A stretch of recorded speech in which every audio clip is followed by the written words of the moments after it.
Buenas tardes, mi nombre es Erika Quintero Mesa, estudiante de Contaduría Pública, tercer semestre de la Universidad Minuto de Dios. Este trabajo es acerca del mercado de futuros. Pero para saber acerca del mercado de futuros, primero debemos saber qué es un mercado de derivados. ¿Qué es un derivado? Los derivados son instrumentos o contratos cuyo precio está basado o se deriva de la evolución de los valores de uno o más activos que se denominan activos subyacentes, tales como el precio del maíz o el valor de una acción. El mercado de derivados o los derivados tienen como objetivo brindar certidumbre y control de los riesgos financieros que enfrentan las empresas, obteniendo una planeación financiera confiable, eliminando o minimizando las fluctuaciones de precios en el mercado. Es decir, si administran los riesgos a través de estos derivados, entonces se puede decir que los derivados son instrumentos de cobertura de riesgo. Es fundamental entender los tipos de derivados o cuáles son los derivados que tenemos, ya que son muchos, pero por el momento vamos a explicar los 4 principales, que son los futuros, los forwards, el swaps y las opciones.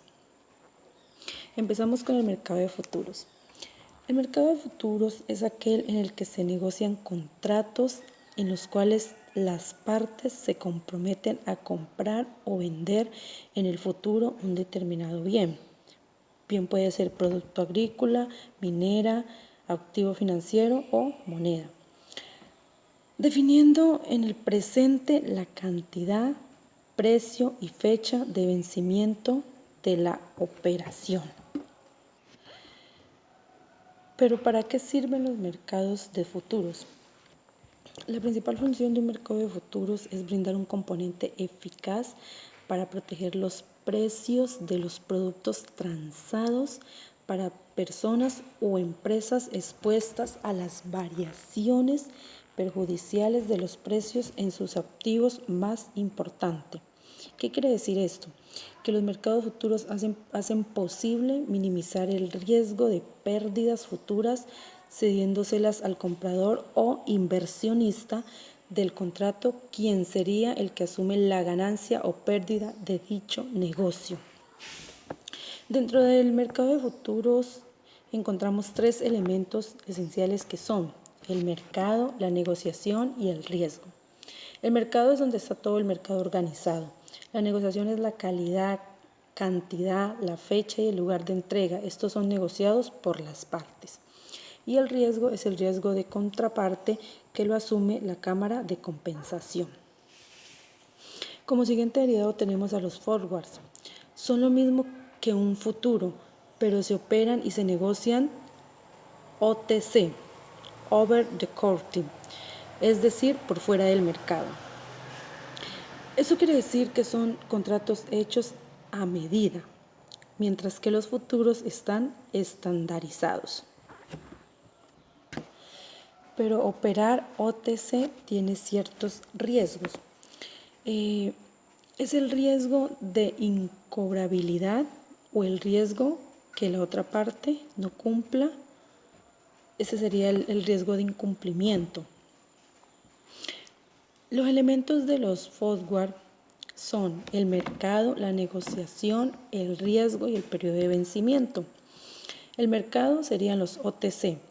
La negociación sería la calidad, cantidad, la fecha y el lugar de entrega. Estos son negociados por las partes. Y el riesgo sería el riesgo de contraparte. El periodo de vencimiento sería que solo se pueden liquidar a vencimiento, salvo cuando hayan consentimiento de ambas partes. Las pérdidas y ganancias se liquidan al vencer el contrato. Los swaps son sucesivos contratos de forward, es decir, muchos contratos de forward, en los que se intercambian entre las partes rendimientos variables por fijos, es decir, tasas de interés variables por fijas. Este generalmente está En el 95% de los casos son operaciones interbancarias, las hacen los bancos entre sí.